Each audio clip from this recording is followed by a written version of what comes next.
box office has been down 50% from pre-pandemic levels. Okay, compared to the same date the last pre-pandemic February, box office is down 50%.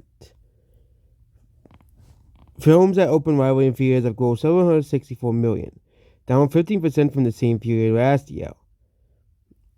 It's tad over half the 1.3 billion US and Canada in the opening weeks of 2020, just before the pandemic froze Hollywood. The lackluster start comes despite audiences having more theater options than they had in years. There were 11 wide release movies, although also at least 2,000 located nationwide, and these died were re-released for so at the same time. There were 9 wide release titles sold at the same frame last year. Okay. And like I said, the media blames the slowdown on the pandemic, but again, the pandemic really only affected the 2021 box office, really. So what else could be to blame? What else could be to blame? Totally not the woke ideology that Hollywood keeps putting in the movies. And Disney's the main one behind it, obviously. But it's not just Disney, it's a lot of Hollywood, and people are getting sick of the woke ideology being shoved down people's faces. And theaters have been struggling for years now. Okay. They were happy when movies like Barbie, Top Gun, and Mario came out because those movies gave them a lot of money. Okay. But those movies are now far too well. Okay. March is looking to be a much better month because you actually have movies coming out. Like Dune sort of came out in February. Just that simple. If Dune's could be as big as a movie it is, it's so released around Valentine's Day to basically destroy Madame Web even more. No one's gonna watch Madame Web on Valentine's Day.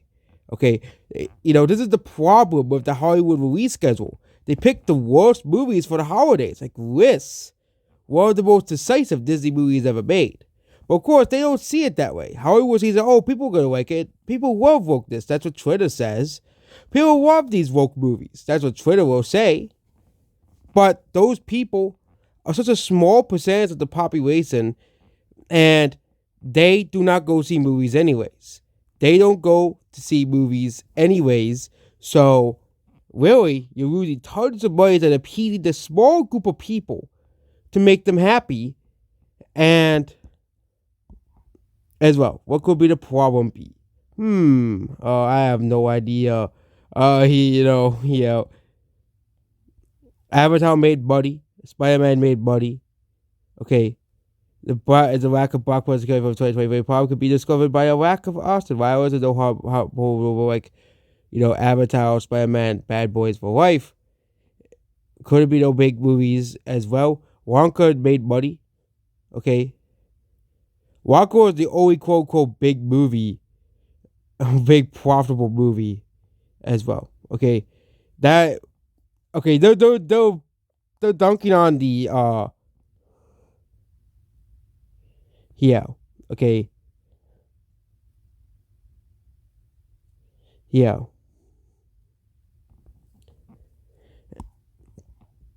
Yeah.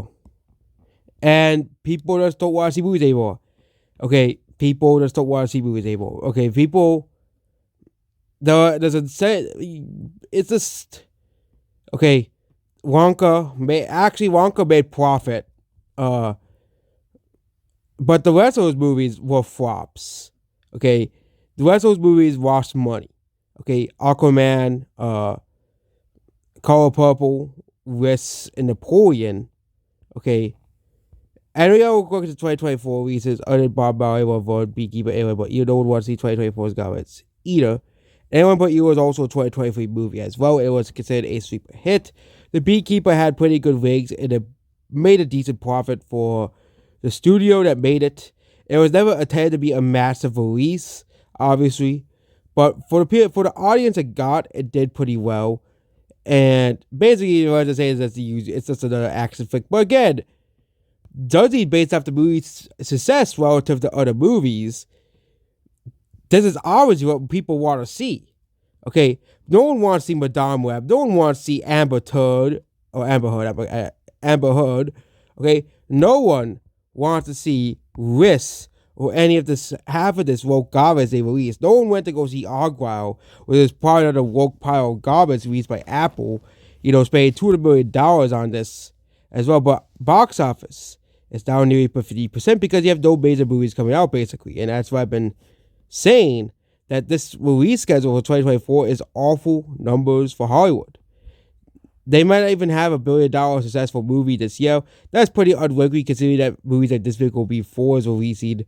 Dude might pass $1 billion globally as well. Yes, there's a possibility the Dune sequel might pass $1 billion. But again, it all depends on its legs. Also, Dune 2 has a lot of competition coming out in the weeks afterwards, including the new Godzilla, the new Ghostbusters. You have a, Kung Fu Panda sequel coming out. These three big movies are gonna be basically eating into each other, and it's gonna be the same big problem with last year's March fair movies. Godzilla should have been released in April or something, so it can have some room to breathe. So these movies can have room to breathe. It's basically trying to turn March is basically like the summer box office 2.0, and it's just like why? Okay, it doesn't make any sense to me. Usually March have like one big movie and that's it. But now basically March is just let's dump all the B movies on there and hope no one bats an eye. Okay, and they're gonna do the same strategy next year as well, as well.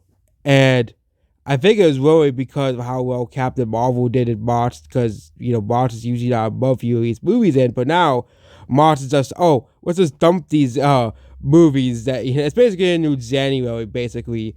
Let's dump the B projects, B side projects like John Wick or Scream or Creed onto the theaters in March and make decent profit on all of them. Okay, as well. Okay.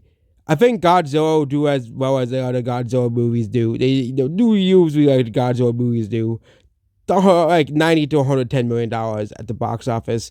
The usual numbers for a Godzilla movie. Because Godzilla is not the biggest IP and property in the world. Kung Fu Panda will do basically similar to the third movie.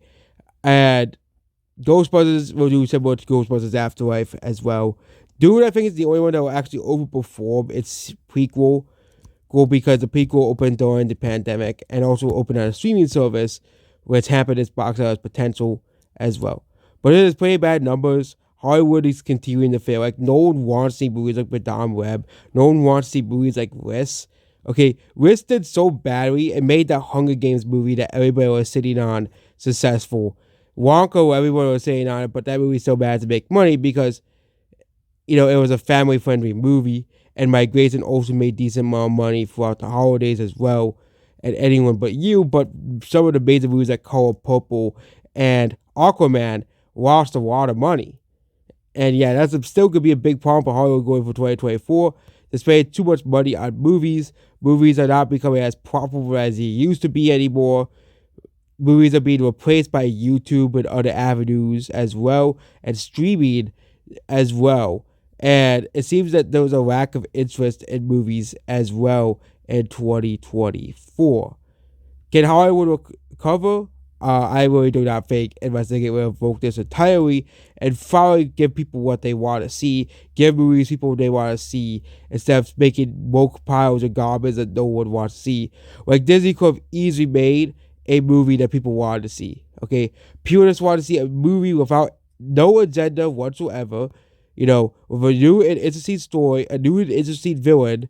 And maybe bring back 2D animation because I know a lot of people want to see that. Or make it look like the Spider-Verse art style at the very least, do the bare minimum. But Disney can't even do that. Disney is a very lazy company that doesn't care about its fans, and they have not cared about the fans for years. Goodbye.